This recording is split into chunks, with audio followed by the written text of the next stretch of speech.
El presente taller El concepto de especie en biología se realizó con la finalidad de establecer las semejanzas y diferencias entre diferentes conceptos usados para definir especie, y asimismo, para analizar la variedad de factores que inciden en el proceso de especiación de la vida en un entorno dinámico, como la selección natural, hibridación y selección sexual. Dentro de la biología existen ramas como la sistemática y la taxonomía que permiten la clasificación de las especies, las mismas que también permiten hablar de evolución a través de la comparación. En ese orden se entiende como especie a un linaje poblacional que evoluciona por separado. Sin embargo, se pueden encontrar diferentes conceptos definidos desde diferentes visiones, que en su lugar pueden ser consideradas como propiedades contingentes, que las especies pueden o no adquirir en el transcurso de su existencia. En otras palabras, los linajes no tienen que ser genéticamente distinguibles, diagnosticables monofiléticos o intrínsecamente aislados desde el punto de vista reproductivo, ecológicamente divergentes o cualquier otra cosa para ser considerados especies. Solo tienen que evolucionar por separado de otros linajes. Para comprender un poco más la especiación, se realizó el juego del relojero ciego, un ejercicio práctico sobre los factores que influyen en la aparición de nuevas especies, dividido en 3 estaciones. Estamos acá en la actividad de laboratorio para poder, digamos, explorar el concepto de especie y su evolución. Lo que hicimos en primer lugar fue crear estas figuras de plastilina que simulan unas especies. No necesariamente son especies existentes, aunque sí nos basamos en formas que ya conocemos del mundo animal. Tenemos pues distintas formas. Tenemos por ejemplo acá un tiburón, una especie de reptil, acá un organismo que aún no sabemos qué es. Esta es un ave, un pingüino, y también, bueno, a continuación, luego de ya tener las figuras, la idea es que pasen la prueba de... Listo. No pasó, se murió. Uno que se extingue, ponemos aquí los extintos. Eso es mucha presión. Bailar. No, pero esa es la gran mortandad del permiso. No, y esto hubiera pasado si no fuera por esta porquería. Extinción masivo, También. 95%. No pasó. Vamos a ver. ¿Y este menos? No, menos. No pasó. El dragón corno. Baila. Pero si es una no. Sí, ya no había más. No, no. Eran solo ustedes 4. Sí. ¿Y entonces qué pasó? Pues no tenemos que ir. Evento de extinción masivo. Con base en los filtros que aplicamos a cada una de las figuras que teníamos, logramos llegar a la conclusión de que las extinciones y las condiciones del medio ambiente afectan a las especies de forma negativa o positiva. En nuestro caso solamente fue de forma negativa porque todos se extinguieron. Entonces eso puede ser un efecto que cause la extinción. Sin embargo, en otros casos también pudiera darse el caso, marca la redundancia, de que algunas especies sobrevivan y los nichos ecológicos que quedan sin llenar por las especies que ya se extinguieron son cubiertos por los sobrevivientes. Esto sucede mucho en los eventos de extinción masiva, sobre todo con los animales más pequeños. En nuestro caso todas las figuras eran muy grandes. Para la siguiente estación se partió un individuo sobreviviente de otro grupo. Posteriormente, se creó una pareja potencial junto con 6 descendientes con características diferentes. Y se simuló un filtro de selección sexual en el que se seleccionaron los 2 individuos con mayor masa corporal. Pues el hábitat en el que vivían se encontraba con temperaturas bajo cero, por lo que necesitaban mayor reservorio de grasa para aislarse del frío y mantener su temperatura corporal. Déjame ver algo. ¿Ese era el 4? Número 460. Más material. Este pesa 50.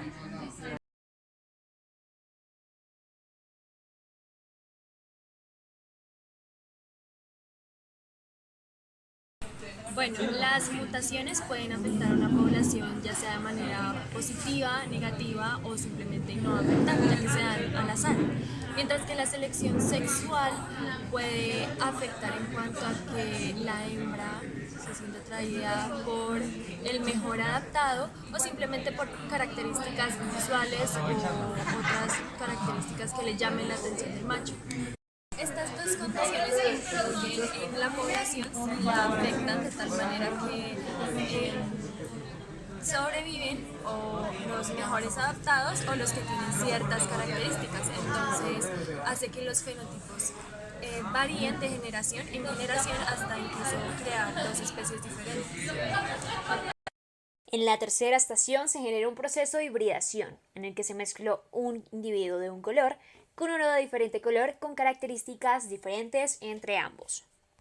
De la primera generación se escogieron 2 individuos al azar, de los que se derivó una segunda generación con 4 individuos con fenotipos diferentes. Para que haya una hibridación entre dos especies, primero que nada se necesita selección sexual y atracción entre esas dos especies. Segundo, necesitamos que haya compatibilidad genética para que se puedan reproducir y que del mismo modo las crías sean fértiles. Y tercero, lo que se necesita es que cada cría herede alguna característica de los dos padres que les permita adaptarse y sobrevivir. ¿Ya, no? Por lo anterior, es posible evidenciar que la especiación está directamente relacionada con la evolución y sus mecanismos, como la selección natural, selección sexual y mutación.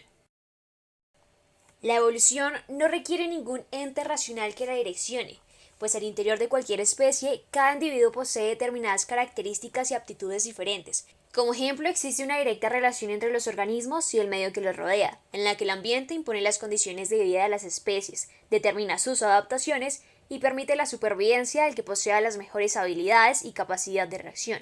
Por ello, en la medida en la que las mutaciones aleatorias representen una ventaja de adaptación al medio, sobrevivirán y se transmitirán de generación en generación, por lo que no es un proceso específico ni lineal. La evolución son cambios causados en la composición genética de una especie, que en la medida en la que represente una ventaja o adaptación, se transmitirá de generación en generación en una población. Por ello, no puede ocurrir solo en un individuo. Solían decirnos que todo lo bueno requiere tiempo. Tales palabras resultaron ser tan verídicas como la salida del sol. Ahora bien, fuera del contexto poético, el estudio de la vida sin el concepto del tiempo carece de sentido alguno. Si basamos nuestra comprensión tan solo en la duración de la vida humana, nos quedaríamos cortos al intentar describir el desarrollo de los organismos durante la historia de la Tierra. Para entenderlo, repasaremos 3 mecanismos evolutivos y cómo el transcurso del tiempo es esencial para la especiación. En primer lugar, la selección natural. Para que una especie logre sobrevivir ante los cambios de su medio y adaptarse a ellos, se vuelve fundamental, en primer lugar, que existan dichos cambios. Por ejemplo, la extinción de una población entera no se da de la noche a la mañana, así como la ocupación del nicho ecológico vacío por parte de los sobrevivientes.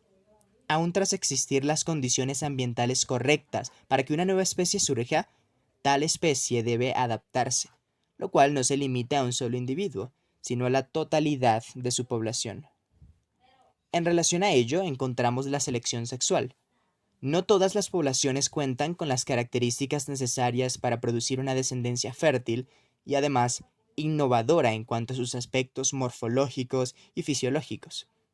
Es necesario tiempo para que una hembra y macho se junten y, por otro lado, para que su descendencia crezca y se siga reproduciendo. Por último, hablaremos de las mutaciones. Dado que estas ocurren de forma casi impredecible, sería imposible determinar en cuánto tiempo puede surgir una nueva mutación que también sea beneficiosa y que se extienda a todos los miembros de la especie. Debido a todo lo anteriormente mencionado, podemos concluir que el tiempo es imprescindible para que un organismo se adapte, para que los rasgos favorables que los progenitores posean se pasen a sus descendientes y para que una variación genética demuestre su eficiencia y finalmente se manifieste con el surgimiento de una nueva especie. Son muchas las variables de las que depende que una especie sea seleccionada naturalmente. Sin embargo, podríamos mencionar que la selección natural depende de los siguientes puntos principales. La lucha por la supervivencia. La interacción entre los distintos seres vivos de un sistema se caracteriza por ser uno de los aspectos más importantes en el proceso de evolución. Estas interacciones podrían darse por medio de la depredación, siendo el ejemplo más claro el de una criatura que posea un pelaje que mejor le permita evitar a los depredadores. Bajo esas circunstancias, tal criatura resultará estar mejor adaptada para sobrevivir y para pasar este rasgo a su descendencia. La variabilidad individual. potenciada mayormente por las mutaciones o la influencia del medio en la forma de los seres vivos. La transmisión a la progenie de las características variables. Tan importante como que un individuo obtenga un rasgo distintivo es que él mismo tenga la capacidad biológica de pasarlo a sus descendientes. Ese factor se relaciona estrechamente con el siguiente, a saber, la reproducción. Bien puede que un individuo posea la capacidad de reproducirse, pero en el evento de que no suceda, sus genes no serán heredados y, por tanto, no darán el primer paso para ser parte de la población entera y, posiblemente, de una nueva especie.